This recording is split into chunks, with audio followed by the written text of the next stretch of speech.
Ты прям светишься. Просто покажи поближе, я сниму.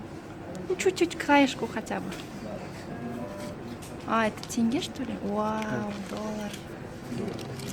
Вау. Да ты просто миллионер. Все, пошли.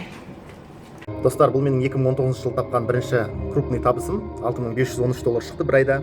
Доход американский боксерский каналдан. То есть 3,5 миллион просмотрға 6513 доллар түсті маған. Бір айдың ішінде доход. Осы кезде менде рекорд болған. Менің первый крупный потолок тесілген уақыттар деймі. Сол достар, сендерге не айтқым келіп тұр мен. Ютубта реально ақша табуға болады. Бұл жерде просмотр болса болды. 1000 подписчик 4000 сағатқа жеткен соң монетизация қосасыңдар. Және де каждый монетизация қосқаннан кейін каждый просмотр сендерге ақша келетін болады. Егер де YouTube жайлы көп білгілерің келсе, менің Instagram парақшама china.kr деген Instagram парақшама жазылып кетсеңдер болады.